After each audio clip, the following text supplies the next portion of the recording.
I've never asked people this question before. Have you ever experienced God? There are a lot of people that claim to be believers, people of faith, and they never have. And I have to ask myself, well, then how can you really believe in God? I'm not charismatic. I'm a realist. And the reality is that my interaction with the God of the universe has been so incredible. The experience has been very powerful. It's nothing that I've made up. So in that jail cell, it's almost like the way that God speaks to me is that there's just this moment when all of a sudden time just stops. And it's just me and this sound and this voice and this feeling. And it's so powerful. And it's just like I can hear my heartbeat. And it's always in the silence. And for all I know, there could be crazy sounds going everywhere.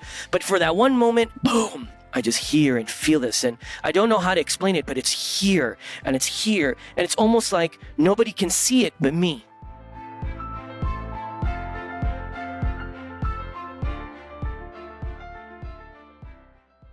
I want to jump right in, man. I want to jump into you, your story, and obviously all the work that you're doing with SOF Missions here today. Why don't you take us back in time, though? You've obviously dedicated your life to serving this country. Was there a pivotal point for you in your life when you said, you know what, I'm an American and I want to make sure that I serve this country to the highest degree? Yeah, absolutely. So my story really began back in my childhood. I was born and raised in downtown Los Angeles. I lived in 14 different places in the first 12 years of my life. I was raised by a single mother from San Juan, Puerto Rico. My biological father was, not good to our family. He was very physically and psychologically abusive. I would even say spiritually at times, and really left a scar in our family. So I'm looking at my mother and her incredible work ethic, working 18 hours a day for $4.25 an hour, whatever job is out there to put rice and beans on the table for my twin brother and I. And, while my mom was out there working really hard, my brother and I got into a lot of trouble, and it happens. And unfortunately, ended up in juvie. And it was in that jail cell where I realized that if I continue to do what it is that I was doing, I'm going to end up being what everybody has told me that I was. And that was a loser. And it's really unfortunate how many kids are getting such just this language that's kind of spoken to them because from their parents or people that they trust, close people, family members, teachers, things like that, and they're speaking this truth into their future, and that future is like, hey, you're never going to amount to anything, you're never going to win, you're going to always be a loser. And so growing up, I felt very insecure. I was a little guy, right? I'm 5'0" nothing, 100 and nothing. I was the kid that everybody got, that beat on. I'm looking at you, you're stout, stud, huge, strong, beastly man. You're the guy that would bully me because I'm the little guy in the room. It's like, I think I'm just going to flex and let all the women know who the man is. And I think I'm just going to pick on this little dude, and my first name is Francis. So try being raised in downtown LA in the melting pot with a name like Francis, man. It's like, it's like a boy named Sue. I'm sure you know about that. My good old Johnny Cash wearing all black. Okay. Representing. Okay. Love your music. But so I was that kid, and so I was always fighting, and I was losing. And the reason why I got into that jail cell is because I was too busy listening to everybody else. And in that jail cell was the first time in my life where I heard a different voice. And that voice spoke to me, and I didn't know what it was, who it was, or whatever it was, but it was so powerful, and it was so profound. And it spoke to me, and it says, I have plans for you, plans to win and persevere, not to lose. I believed in that. And it was in that jail cell that I made a command decision in my life that I was going to stop running away from cops and start running toward a future. Start running 100-mile weeks. Became a junior Olympian for the United States of America, ultimately representing the U.S. on foreign soil. Got myself a full scholarship. And I was the first one to go to college, the U.S. college, my brother and I. And so what happened was, to answer your question, is that when I was done and I finally graduated, I look back in my life, bro. I look back in my life. And I came back and I was like, you know what? When we didn't have a place to stay, our country provided. We lived in 14 different places in the first 12 years. Why? They're busy running away. Getting away from my violent biological father. Getting away. Never having a job. So sometimes, because we're moving from one place to another, she couldn't keep a job. And then, that she had to start from the beginning. There are times she didn't have enough money to feed us. Our government was there. Our country provided. And then when it was time for a future, I got me a scholarship to go to college. So my mom comes in and she says, all right, now, son, what are you going to do now? And I'm going to tell you, 100%. I said, I want to serve my country. I'm a patriot and I want to give back. And I decided to join the United States Marine Corps. Hoorah to all my devil dogs out there. Semper Fi. Incredible, man. And thank you for your service and the continued service that you're doing with our vets. I want to go back to that moment there when you talked about in juvie and hearing this voice. I'm assuming that voice you heard speaking to you, you would identify as, or you would call God. Right? Absolutely, yeah. Yeah. Was it an audible voice? And a second question to that, where was your relationship with God prior to that moment? Yeah, I didn't. Know him? I didn't. But I was introduced to a lot of spirituality, but it was just very muddled, right?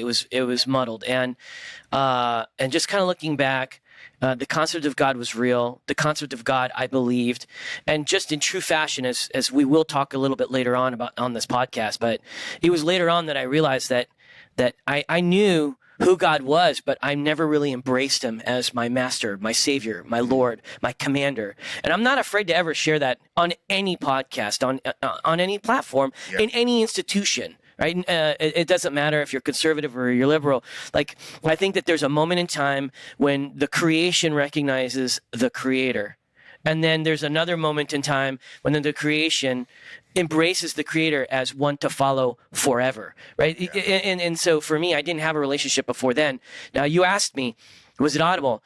So it's interesting because I asked people of faith just recently. I've never asked people this question before. Never. Have you ever experienced God? And it's crazy. I've got goosebumps all over my body. There are a lot of people that claim to be believers, people of faith, and they never have. And I have to ask myself, well, then how can you really believe in God? Mm-hmm. I'm not charismatic. I'm not like, I'm a realist and I'm a relativist. Like I really am. And the reality is that my interaction with the God of the universe has been so incredible. And so the experience has been very powerful. It's nothing that I've made up. Yeah. So in that jail cell, it's almost like the way that God speaks to me is that there's just this moment when all of a sudden time just stops. And it's just me and this sound and this voice and this feeling. And it's so powerful. And it's just like I can hear my heartbeat.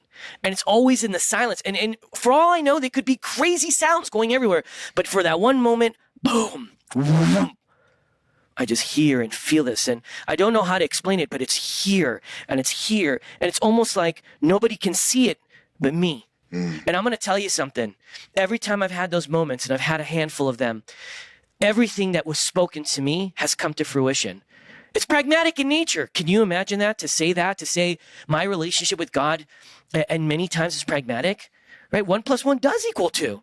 And so for me, that's how I am. I am a believer. Now, did I take that step of faith? We'll talk about that later. Yeah. Yeah. Yeah, that's incredible, man. I resonate a whole lot with that feeling of the peace that God can bring to you in the most chaotic times. I shared this on a recent episode with Dayani, turned it into a social media clip, but there was a point for me 4 months after, finding my faith, a couple days after kind of changing my life for good and quitting porn, I had this massive outburst of anger and just rage, and I ended up breaking my hand. And as I'm laying on the floor in my old bedroom, hand is double the size it should have been. Every bone was broken. Every metacarpal was absolutely shattered. In that moment, though, Damon, I felt a sense of peace and calm over me. And the only thing that I could point to at the time was it was God saying, "I got you in this moment." Like where I should be stressed, irritable, heart rate through the roof. Like I had a 57 heart rate. Like it was just so calming. And for me, that was an experience of God in my life saying, "Hey, walk with me, follow me, and we'll lead you, to where you're supposed to be." Yeah. So I guess, sticking with this topic here, you mentioned that you've asked a lot of people, like, have you ever experienced God? And, so few that have a relationship maybe point to God as king or point to Jesus as Lord. Do you think that there's a link between those two? So many people knowing who God is, but not knowing him, and then not being able to experience him. So I think that I have this concept called the plastic Jesus. And that's the Jesus that everybody, that each and every person wants to believe in, but it's not the real Jesus. And so I think that the biggest delta that we're dealing with right now, especially when it comes to the faith, is that people really don't truly understand who Jesus really is, what he really said, and what he really taught. I think what people do is that they associate Christianity, which is a Christ follower, right? It's a Christian faith with the Christian religion, which is led by men in different institutions and different organizations. And so there's a lot of hurt that happens in religion. I mean, and that's across the board. I can completely understand and appreciate people that go, it's religion that causes so much turmoil in the world. And in many ways, there's truth to that. There is. But I think that the concept of understanding who God is and understanding who Jesus is, one walks to the other, right? Because the reality is that it begins with a journey. In the book of Romans, one of the greatest philosophers of all time, Paul writes this letter to Rome. And he really begins by saying, hey, to all of you who are reading this letter right now, to all of you who are hearing this letter right now, look to the stars. Yeah. Look to the constellations. Look into the mountains. Look to the mountains. Look into the oceans. Look into all this magnificence in the world. There's a creator, and man will be without excuse. I still don't understand how anyone in any intellectual capacity can say there is no God. I really can't. And normally when I have these conversations, it's not quantitative in nature. It's usually philosophical, it's relativistic. It's really just like, I just don't want to believe in it. I just don't want to. I mean, it's weird. Yeah. But the reality is, it doesn't change the fact that there's a designer, and the design declares without a shadow of a doubt there's a God. Now, how is that different than Jesus? Well, that's one leads to the other, because Jesus has come to save the world. Yeah. The perfect sacrifice. It says that there's no greater love than lay down your life for another, right? I mean, and if you just think about it for a split second, right? Let's take a step back. Isn't that true? There's a war in this world. Like, we see it all the time. I'm talking about the physical war right now, all right? And then we could parallel with the spiritual war. There's good and there's evil. And what does it require to fight evil? Good men and women to stand in the gap, and to ultimately not only fight for for freedom, and to fight for those that can't fight for themselves, to free the oppressed. It's not only about fighting, but it's about sacrificing your own life. Yeah. Okay, without the shedding of blood, there is no freedom, bro. There isn't. And I'm here to tell you that it is the greatest sacrifice that any human being on earth can make.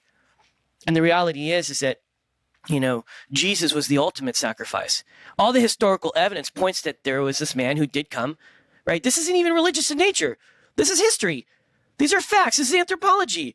You go to every country around. You could literally, did you know that you could literally grab the Bible, throw it out, and then grab every historical document within all of the regions and countries and nationalities and all the people movements? You could package it all together. You could basically rebuild the Bible.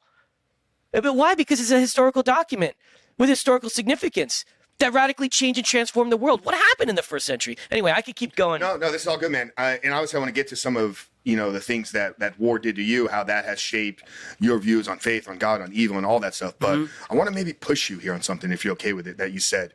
You said religion has hurt a lot of people. And I can see where that argument comes from, but I want to maybe see if we can possibly reframe it, because I don't think religion has done anything to anybody. I think it's the people within the religion. I think it's, religion can be a vessel for good, or it can be a vessel for bad. Just like anything, cars don't kill people. Right. People behind the wheel driving cars kill people. Man of service, man of military. I'm sure you're a big advocate of the Second Amendment. Yes. Guns don't kill people. Yeah. Bad people, evil people using guns for bad things kill people. So what do you have to say about just kind of that frame? Well, maybe it's not the religion, it's bad people within the religion. So what I'd like to do is and I appreciate this push because I like it. Okay, I'm going to embrace this. So let's look at Hamas right now and what they did to Israel. Okay, I don't care if you're a Muslim or you're a Christian or you're a Jew. What they did, the raping of children and the killing and women and all that, shooting a 80-year-old grandmother in the head, all right? Stuff like that. There is a doctrine that supports these movements, right? It's their doctrine. It's their doctrine of terrorism. Now, is it man that developed it? Absolutely. Yeah. Absolutely. So I think sometimes when I kind of say religion, it is the doctrines that are established by man. Okay. So they're driven by man, and then all of a sudden you have all the sheep that just kind of follow and say, because we literally have across the nation. This morning I was praying as I was looking at a video of a professor at the University of Columbia University, and he comes out and he said. That right now, our institutions of our elite academic institutions, Harvard, Berkeley, NYU, Columbia, that the lead, like the university presidents are not taking a stand against student organizations that are supporting pro-terrorist student organizations. Those kids who don't know much at all about anything in the world. All right, so you got high IQ, you crushed it on the SATs and the ACTs, and you had a really great GPA, and highly probably you had a bunch of wealthy parents that paid for a really great, pre-collegiate school, right? And now you're in Columbia, and now you're standing up and you're like, oh, what Hamas did was right. No, you're wrong. You're wrong. Okay, you're wrong. But I'm going to side with you on this one because it is man that drives these doctrines. Those doctrines are established, and then all of a sudden they become gospel for people.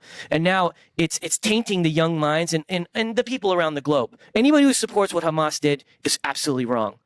Absolutely wrong. There's something wrong with you. Yeah. Right? And so, but I'm with you. Let me just kind of caveat with this. When people, talk about, they'll say something negative about the Christian faith. And normally I'll ask them, well, why? Why do you feel this way? And it always comes down to somebody trying to shove the religion down their throat, or they used it, to judge them or whatever it may be. And so then all of a sudden they associate Christianity with something bad, when in all reality, if you just studied the words of Jesus, if you looked at his acts, if you emulate what he did, we're bringing cohesiveness and love, unconditional love. These are not these are not attributes of what Jesus did. So I always tell people the biggest thing is, even when they come to me, it's like, dude, you're an inspiration in the faith. I'm like, don't ever look toward me. Mm-hmm. You look to the one, because I will disappoint you. Ask my staff. I'm not perfect in my leadership. Yeah. Sometimes I'm not my best, and I upset people. I say things I shouldn't say. I do things I shouldn't do. Don't look to me. Look to the same one that I'm looking toward, Jesus, right?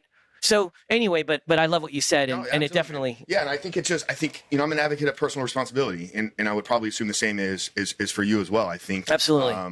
If we're going to change the world, it's going to be done by the individual changing first. And I think, I've seen this play out in just a church that I've been at for 4+ years. We had the removal of a major pastor in our church, and people started to get angry and upset at the church because they began to place the pastor above Christ, or even above the church. They're like, well, if he's gone, we can't be a part of this anymore. It's like, well, he was never the one that we were really here for to begin with. So I appreciate you, allowing me to do that there with you. I want to get back to your time in service here, though. You've served at the highest level, special operations. You've seen some of the most graphic things in the world. You've looked evil in its eyes and had it look back. Right. What did that do to you? So, 2003, I was part of the invasion, and there's no training. There isn't anything that's going to properly prepare you psychologically. Okay, and in 2003, when we invaded into Iraq, we went through Safwan all the way north. People asked me, "Tell me, Damon, how was it like to do that?" And all I can say is the power of military might. Literally, at 0 dark 30, you got the bursting bombs as if it was daylight. The power of our Air Force, the power of the Marine Corps, the power of the Army, the way the Navy brought it. It was incredible. And it was the first time I was involved in killing. And I remember the first dead body I ever saw. I can still see it right now. I'm not going to get graphic, but he's sitting there and his brain matter's out of his head, out of his ears. His skull had been smashed. I looked at him. All of a sudden, and then we kept moving forward. I still see him. He's He's the only one that I see in the war. He is a direct reflection of everything. There were bodies, hundreds, thousands of bodies dead. Humans are not made to do this. They're not. I'm very I'm embarrassed by some of my behavior coming back from the war. I am. But I was in another zone. And it was weird. We come back from the invasion, and I'm sitting there and I'm hanging out with my wife, and I was spinning, I was like Maverick, right? And I'm in a tailspin. And I just haven't been the same since. And then you have numerous deployments to Iraq, numerous deployments to Afghanistan. And, whether you are the one that pulls the trigger, whether you're the one that drops the bomb, boom, bodies are flying, or the one commanding it, or supporting it, it changes you. It's just the way it is. And you're just not the same. And I think what's really important in this process is to understand what it does. There's always going to be a scar, because it's not just about killing. It's not just about being in war. There's other implications, other parts of it, like your buddies will get killed. Yeah. And like, how do you explain that? How do you go home? There's always this guilt, right? I came home to my wife and my kids, but they didn't. And it doesn't happen once. It happens many times. Yeah. So there's this like moral injury involved in it. And then when you're a commander, which I was a former commander, squadron level. I was a mission commander in Afghanistan for special tactics. I was the number one JTAC, at the Siege of SOF. We sent people. We sent our operators out to fire bases or combat outposts. And there are times when we feel like, man, did I make the wrong decision because he got schwacked? Was he too young? Was that place too hot for him? But he was awesome, during practice, during training. The guy was phenomenal. But then all of a sudden we sent him here. It was his first deployment. He goes to this hot space. Well, we thought he was the best. He was number one on the mic. He goes over there and then he gets killed. I have a few men where I feel guilty about it. I wasn't in control. But as leaders, we make command decisions. So there's so many of those. It doesn't end, because you're talking about the psyche of war. Yeah. So even the killing is the very beginning, right? Death is the beginning. Then you come home. Let me take this to the next level, bro. Then you get a phone call, and your friend, your acquaintance, the dude that you deployed with, just he just pulled the trigger. His brain's all over the wall. So the war doesn't end out there. It comes home. 99% of the time. There's only one dude that I know who's a Delta Force, who's a sniper. And he told me how many dudes he shot, which totally is the record that I know of. But he's not the guy writing a book or making a movie. How many dudes he shot in the face as a sniper. He says every night he's a person of faith, strong believer in Jesus, And he's like, every night I go to bed, I feel just fine. He might be a psychopath. So, but I'm not him. And I struggle. Did you ever have a regret? I mean, it probably would have been really difficult to have it while you're in the action, but were there points maybe in between deployments or points throughout your career where you're like, I made the wrong decision joining here? And if so, how did you kind of deal with that in the moment? No, never. I knew I was right where I needed to be. Got it. My last unit in the Marine Corps, I was at 2nd Force, finished the recon indoctrination, became the Pathfinder team leader. And it was just in its infancy before MARSOC. I didn't even know that MARSOC was standing up. And basically, my tour abruptly ended. I won't get into the details. Just kind of getting an offer to go to recon battalion, become a platoon commander, company commander. And then all of a sudden, in the Marine Corps, they love these B billets. I said, no, dude, I'm a war fighter. I'm not doing a B billet. I'm not going to go off and do something else. There's a war out there. There's terrorists and they need to die. And this is what I'm called to do. So I'm going to also take a step back as a world changer. Okay. Because we're world changers. This is what we're doing. We're changing one life at a time. The real question is how do you exercise your gift, or what I call a superpower? All right. And the reality is that for me, I felt that God built me, crafted, shaped me into this machine. I didn't realize this. There were institutions that helped build me up. became a transformer, you know? Right? It was like the Captain America. I took the serum, you know, I went through this crazy process. And one day I just woke up and I'm a giant. I'm a 5'100" giant. And I don't know how that happened. I don't know how this little dude who got his butt kicked by guys like you one day is jumping out of a perfectly good airplane at 20,000 feet on oxygen, combat diver, demolition expert, proficient every weapon known to man, every vehicle or whatever it may be. And then you're landing on in some high value target at 0 dark 30 with the unit Delta, right? And you're doing a capture kill mission. Like, how does that happen? How does that happen? So I believe that, that it wasn't, it wasn't a coincidence. It was my destiny. Mm. And so when we talk about this, I just knew that I was destined to do this, that although that there are implications of combat and there's scars, that he built me to do this. God has his people and they're war fighters and they're fighting for good. Are we perfect? No. Do we make mistakes? Yes. But we're still trying to do the right thing. We're fighting extreme terrorists. What do you want? You think war is perfect? No, it's not. Never ever doubted where I was the wrong place. Special operations is definitely my home. I loved working with my Green Berets. I loved working with my Air Force Special Operations Command teammates from the sky all the way down on the ground. Just everybody that we worked with. And so I was in the right place, just as I am in the right place today. Yeah, no, and it's obviously put you in a position where you can do all the things that you're doing to help our veterans. And just quick caveat, because you mentioned here a couple times, so the audience knows, Coach Frank has never picked on, bullied, or beat up anybody his entire life. He's the biggest teddy bear in the world. I get what you're saying, but just want to make sure that the audience knows that I'm not out here bullying little guys. Hey, you know what? I want just to say that Coach Frank has not bullied me at all, not one time. So we're good. Let's talk about SOF missions. Was it SOF missions or SOF? So we do SOF missions because, a lot of people, when they say SOF, they immediately think, Special Operations Forces. Got it, okay. But it is synonymous with what we do and how we do it.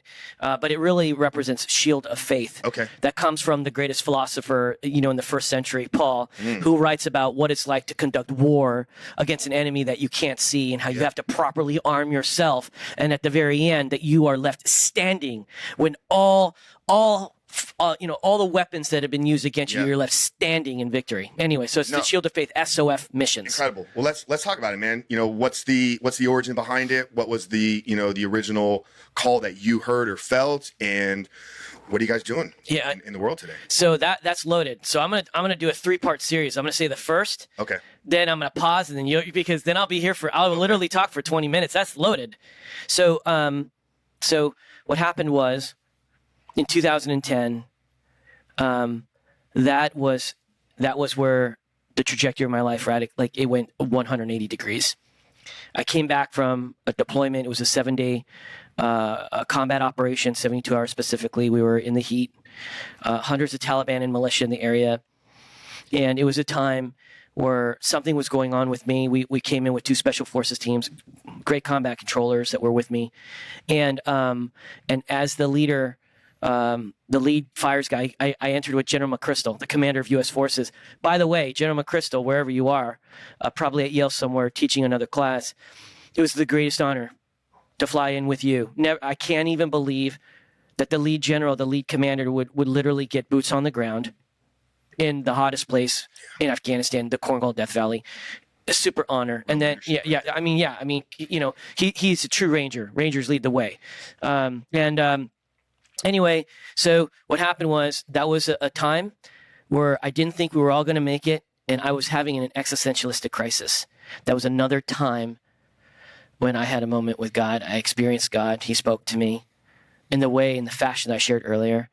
I came back home, and here's the problem. The problem was that we all made it, and I'm sitting in my living room, and I'm dealing with a lot, not just PTSD. This is very, very important for everybody out there, especially for active duty and veterans out there, family members. The new signature injury of the war that's surfaced is mild traumatic brain injury, which is synonymous with concussions. Okay, that's been a major killer of our veteran community, because what happens is we sustain so many concussions, we're not coherent anymore. So I'm coming back. I've got a headache. I feel nauseous. and I've got this unparalleled light sensitivity, this anxiety and this depression. I started struggling since 2003 in the invasion. Didn't understand.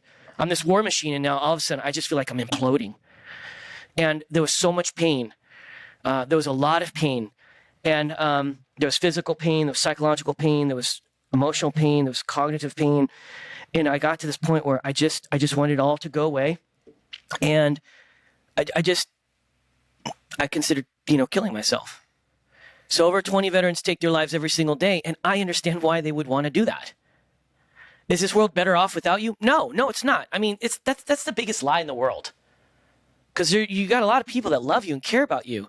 Even if you burned all the bridges because you come back as this angry, black rage dude, whatever, and you're throwing lamps and you're punching through walls and stuff, which is what I did. That's why I talk about how embarrassed. It's embarrassing, some of the stuff I said, and still that I still struggle with, And it was in that living room when God spoke to me again.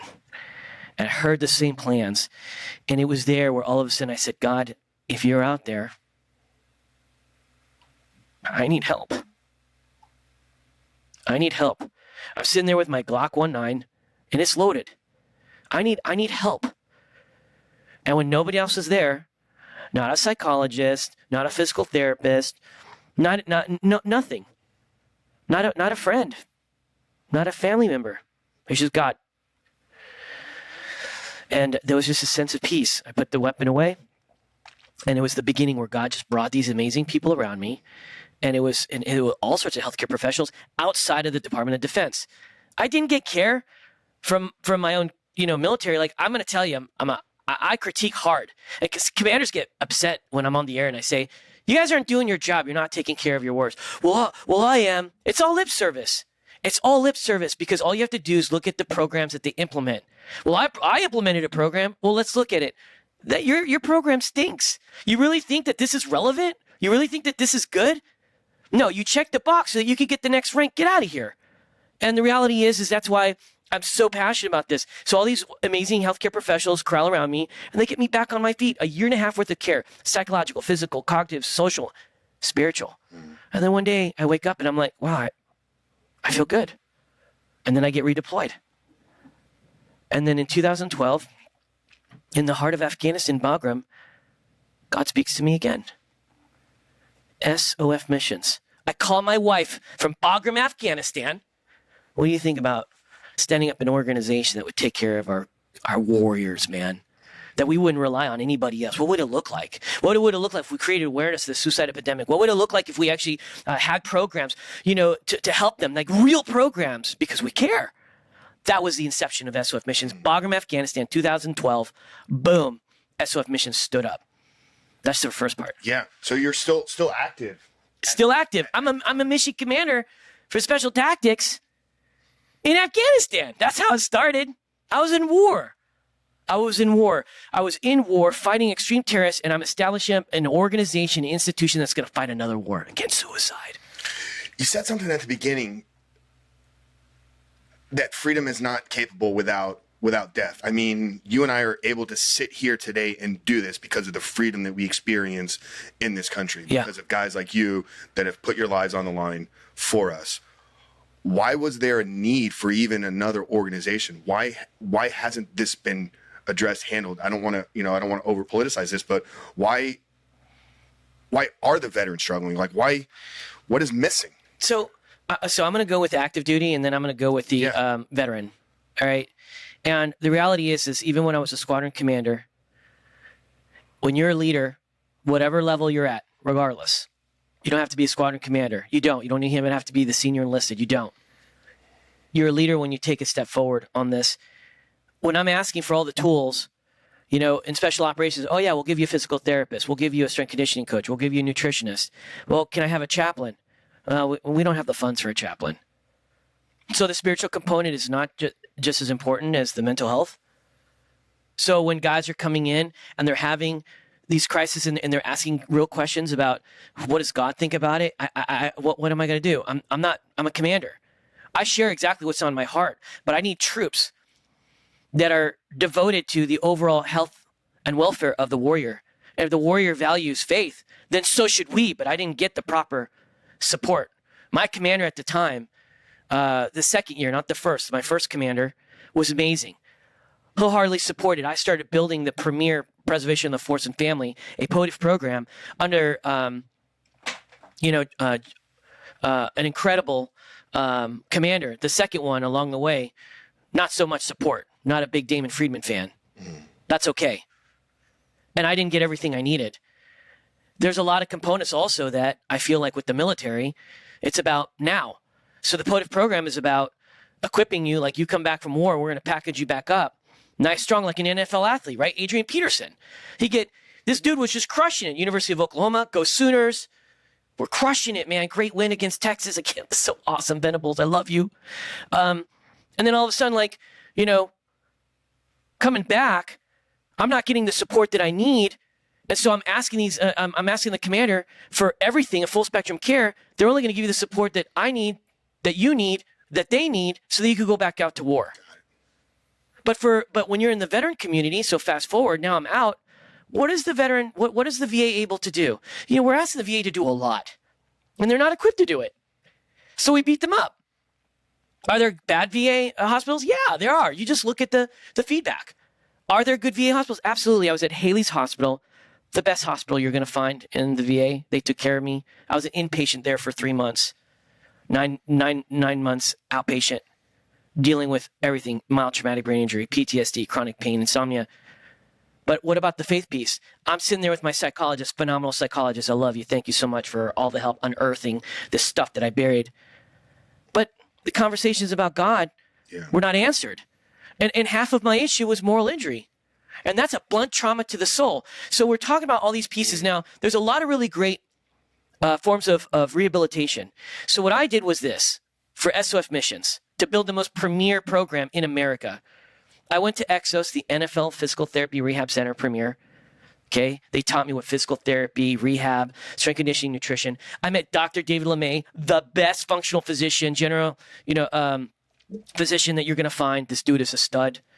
And he helped me with functional medicine. And then we had the Intrepid Center model, that brain piece that deals with PTSD, MTBI, chronic pain, insomnia. I packaged them all together and I built SOF Missions, what it is today, our flag program, the Be Resilient program, where we have these clinics. We bring the warriors in, full spectrum, assessment, A to Z, everything you could possibly imagine, head to toe, right?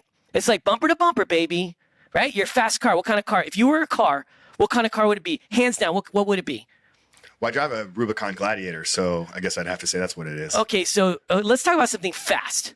Even though your Rubicon Gladiator is awesome, don't tell me that you're a Camaro, please. No, I've never been a big car guy. Ferrari? Yeah. Okay. Good. So let's just say Ferrari. It's like NASCAR.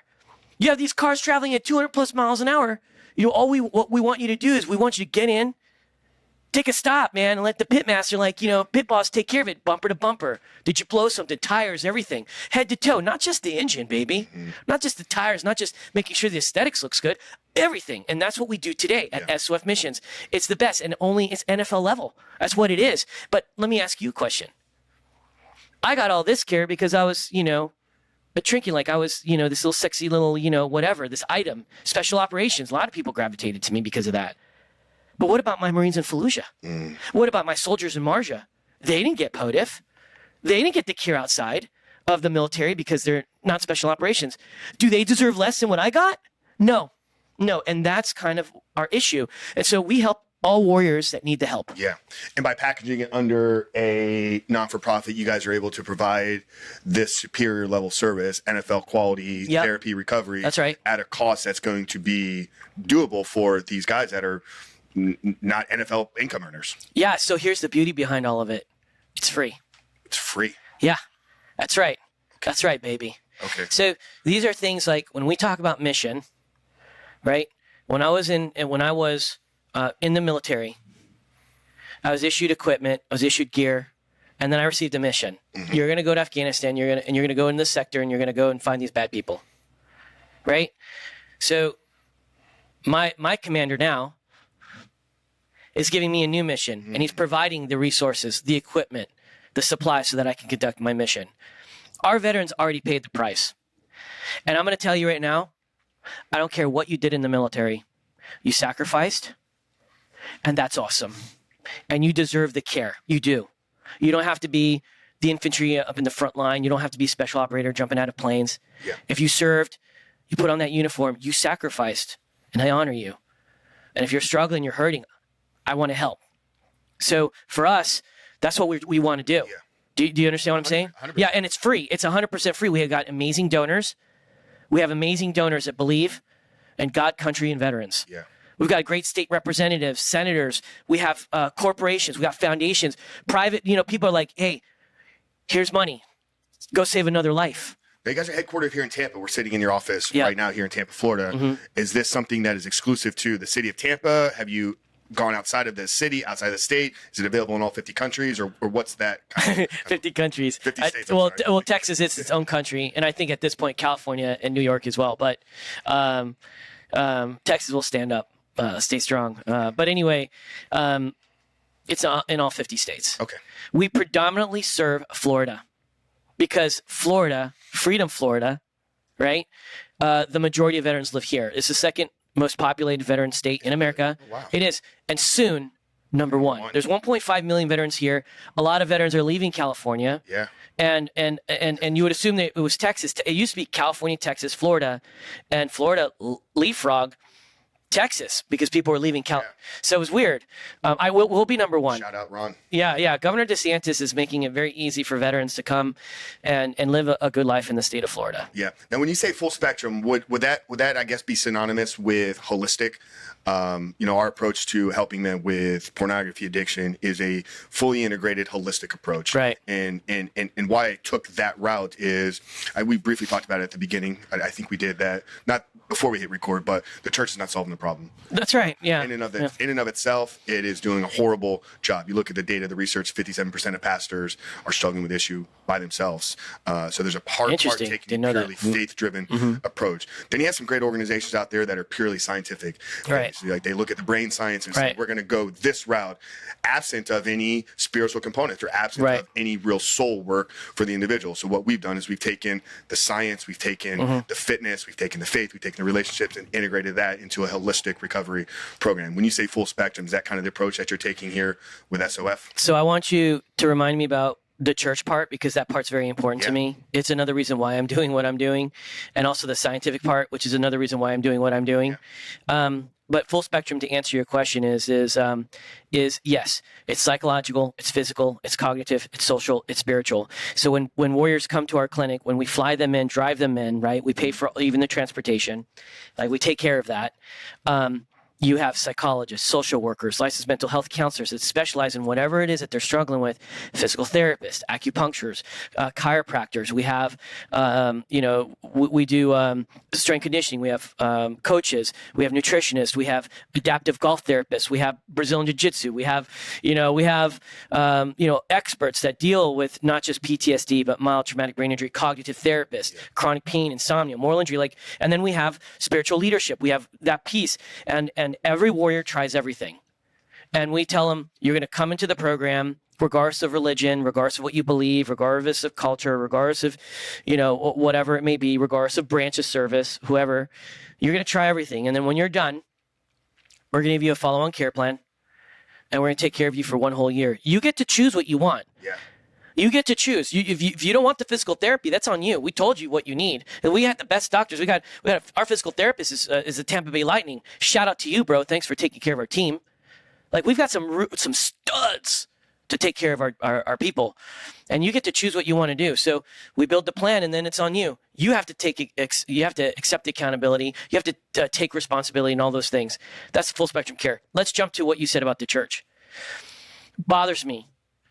How certain church organizations, when I've had this conversation to try to bring our program into their faith-based community, how they're like, well, you know what?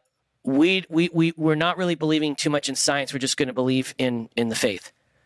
And that bothers me. Now, can God heal anybody? Absolutely. Yeah. But when you look in just Paul and in 2 Corinthians and you read, he's got this like long dissertation on how he's just getting his butt kicked. Do you remember that? He's getting stoned. He's getting left for dead. He's getting beaten down, whipped almost to death, right? He's getting shipwrecked. I mean, he's just getting beat up. Not by Coach Frank, but people that look like you. Just kidding. And then he says the daily anxiety for his people. Like scholars, doctors, medical doctors are wondering, like, how did this dude not die of a stroke? How did this guy not die of a heart attack? There's physiological components that needs to be addressed with humans that that the church is not able and incapable of doing. And at one time, so I have a service dog, and some people go, and I actually had somebody who's very close to me. He's like, you really don't need a service dog. Well, so when I have a syncope, which is a seizure, and I find myself on the floor, he probably knows before you do. He does. He knows before I do. Or if my vestibular is off, so you got all these little crystals in the back of your head, and I'm getting dizzy and I'm on my knee, my dog can help me get back on my feet. My dog can literally, I'm training with another one, Zelda, literally go grab my phone. Mm-hmm. Go grab my phone. The dog grabs my phone over here, because I don't walk around with it all the time. Some people do. Grabs my phone, call 911.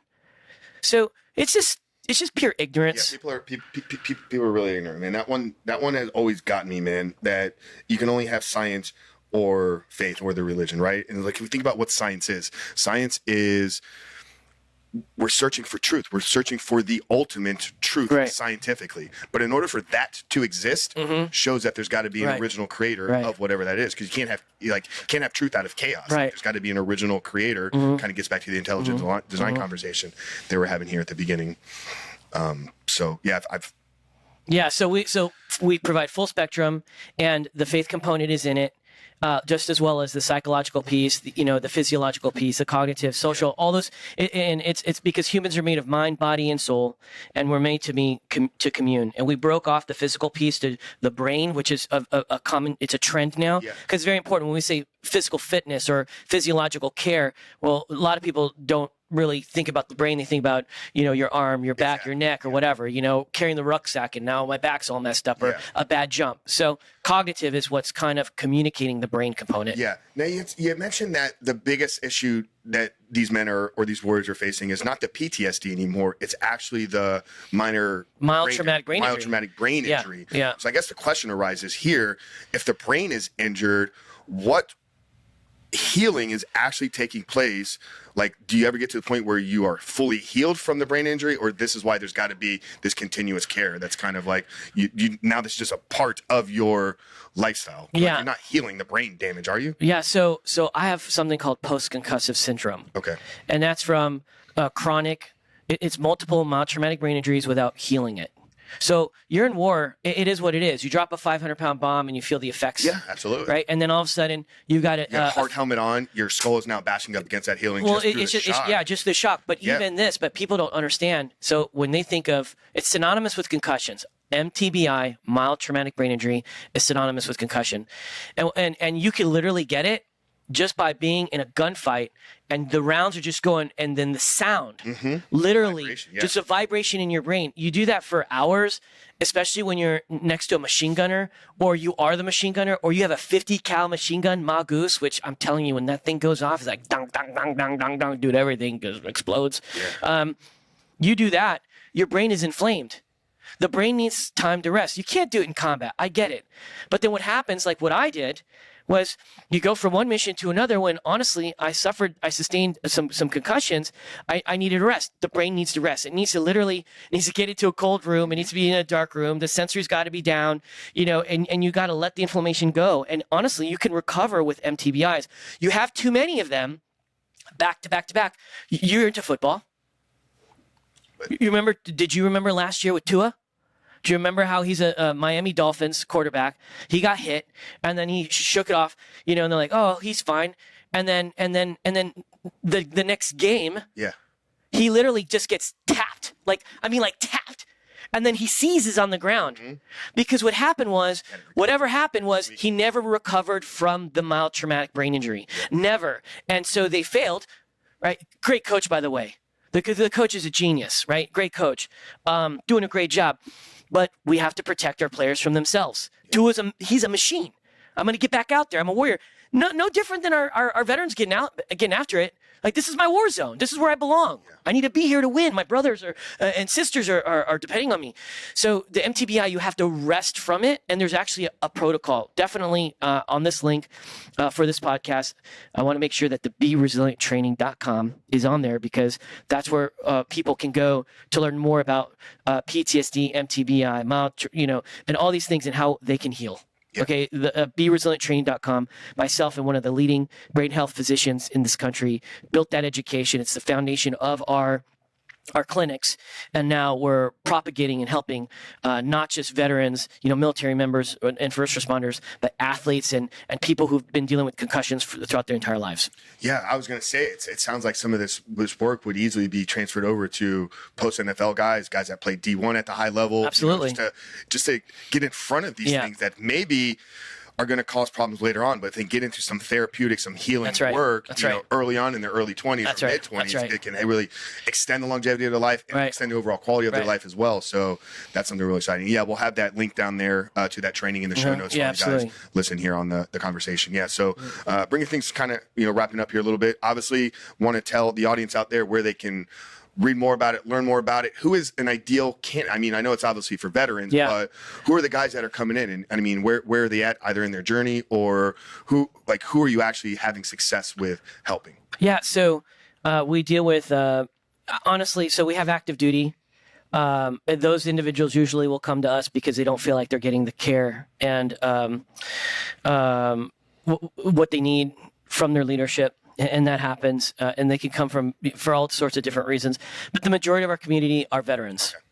Because when you leave the institution, the military, man, I say this and some people go, don't say that. But I'm like, it's true. Nobody cares about you. They don't. And so it's like, and if you're really, really struggling and I don't know where you're at, I just got a call the other day and it's like, yeah, man, I went to get a, mental health provider, and they said it was 48 days. Unless I was ready to kill myself right then and there. So it's like, are you serious? And then finally, that person, does with their, get together with their mental health provider. And look, shout out to anybody that works for the VA. I just shout out. But I don't think we're setting our veterans up for success, because this young lady was a recent graduate with her master's degree in social work, and she'd never seen war. She never worked with veterans before. I think what she did was she had a small internship or a little rotation. It was a couple weeks or something, and so then I guess that counted as check the box. So can you imagine, this dude is a war machine, a Marine who's seen more combat than I can even dream of, and the first person that he gets to talk to is a nice young lady who just graduated with her master's and did whatever clinical piece and never really had exposure to the veteran community except for doing around. It's not acceptable. It's not okay. It's not. And that's what and so he's like, so I'm sitting here talking about, I'm trying to get this off my chest where, there was some innocent women and children killed while he was fighting, Al-Qaeda. He's like, yeah, I killed the bad people, but there were women and children that got hurt. And it's a moral injury. Mm-hmm. How do I explain it to this woman? She said, literally, the counselor started crying. We need strength when we're going to talk about it. You know what kind of courage it required for him just to talk to somebody? Yeah. So I say, look, come to SOF Missions. We took care of it. All of my healthcare providers, man, have extensive experience with our veteran community. And, and it's like concierge care. It's a shame, man, because, we've got millions of Americans who've deployed to Afghanistan and Iraq, both men and women. Mm-hmm. And we got 20 million veterans in the United States. Man, do you know what the percentage of veterans that are homeless? It's significant, man. It's like 1 out of 5 or something like that. I gotta look at this stat. We'll look it up. We'll put it down there. But that's wrong. Mm-hmm. It's not okay. Something is wrong. In some cities, it's 1 to 4. Yeah. We're not taking care of our warriors, man. They went out, they deployed, they fought, so you can eat your McDonald's, that you can go to your Chick-fil-A, that you can go and get your Starbucks, so that you can say, you can work where you want to work. You could go to school where you want to go to school. Yeah. Anyway, I can go on and on. Even if we go a little bit over, I don't care. This is great. No, we're on no time, real time limit here, but obviously we want to get some attention out there. So guys, if you're listening, if you're struggling, if you're a veteran yourself, or you know somebody, we all have people in our lives, whether it's our neighbors, our friends, our community members, or people in our family that are struggling with these things. Obviously, redirect them or direct them to, is it FOSmissions.com? Yeah, it's SOFmissions.org. Okay, SOFmissions.org, right? .org. Yeah. And then for anybody that want to financially get involved and support is it open to small donations? Yeah, as well? Absolutely. We're running this incredible we're running this incredible campaign that we're going to be launching very soon, and I'm gonna go ahead and sport it right here. I don't know if I can stand up. It's called the Operation Red Belt. Let's go it, my friends. Okay, come on. This is bad to the bone, right? Okay. Am I good here? Am I good? Right? And this is legit. Check it out. Okay, this belt is made. You could do shooting with this thing. It's high grade. It's quality, man. Look at the buckle. And these are going to be for sale. But actually, it's for donations only. If you donate $22 a month, 100% of the money goes into the veterans, and you could do some shooting with this thing. You could go on a mission trip with this thing, or you could just look super sexy in a suit. That's what I did, by the way. I'm sure you look really good with it too. The buckle, I can say, man, it aligns with our colors, the red and black. I got the red Air Force Ones on. So if I'm not rocking the Jordans, I'm rocking the red Crocs. Like red is my color, dude. Man. This is it. And you got the Shield of Faith right here, buckle. Yeah. Right here, baby. Come on now. You're walking out of here with one for sure. We're getting that. We're getting that, guys. Yeah. Red belts we're gonna coming for everybody. I know. That's right. It's gonna be awesome. Awesome. Well, guys, we'll get all that plugged down in the show notes. We'll have this, those trainings, all the stuff to get linked up with Dr. Damon, SOF Missions. We'll have a link to the book, which we didn't even talk about. That's all right. Uniting movements, how critical factors and special ops empower world changers. We may have to have you back on to talk about why everybody out there needs to become a world changer. That's right. Absolutely. There's definitely a number 2. Yeah. Let's bring this to a close. We end every conversation here with the same question. The title of our show is called The Superhuman Life. And Dr. Damon, when I talk about living a superhuman life, for me, it's a belief system, or it's a way that I try to show up in the world every single day and how I try to operate my life. And I think we're going to align on a lot of these things, but I come from the place that I believe we're here for a purpose. There's something that we're all supposed to be doing. I think you and I are probably walking pretty closely to what that is for each one of us. But we can't just stop there and accept that God put us here for a purpose. We got to be very intentional about our growth, about our development, and how we actually bring that purpose to the world in service for others. How do we become world changers through living a superhuman life? So that's how I kind of phrase and define it. But as we end today's conversation, Dr. Damon Friedman, how would you define living a superhuman life? So what I'm going to say is this is that there are 8 billion people in the whole world. All right, Coach Frank, 8 billion people in the whole world. And the reality is that every human being has a gift, which I call a superpower. Okay? Your superpower is different than mine, Coach Frank. It just is. And I always tell people, find your superpower, harness it, and use it, and be an unstoppable force for good. Don't covet somebody else's superpower. Embrace the superpower that you have. When you look at the Avengers, my friend, every one of them has its own superpower. All right? Whether they like it, love it, or hate it, it's their superpower. And you get to choose what you're going to do and how you're going to use it against an enemy. It's yours and yours alone. Stop trying to be somebody else. Stop trying to harness a gift that you don't really possess. And so I say this: 8 billion people in the whole world. You have today. I have looked at death in the face so many times, Coach Frank, and I can really appreciate what does it mean when you get up in the morning. That's one more day that you have to do something incredible and to make an atomic impact. And so people ask me, they go, Damon, being a world changer, that is so huge that I don't even know how to do that. It's like I'm a nobody. Listen to me. There's so many issues going on in the world. You got homelessness, you got world hunger, you got kids who they show up to day one without supplies. Some of them don't even have shoes and they haven't even eaten. There's so many problems out there. Find the problem that you believe you're called to be a part of the solution. Mine is now the second chapter of my life. I'm fighting an invisible enemy called suicide. I'm fighting it, and it's hard. It's a tough. I'm not going to win in my lifetime, but I'm hoping that I'm igniting a movement to make an atomic impact. And the way I tell people is how you become a world changer is this: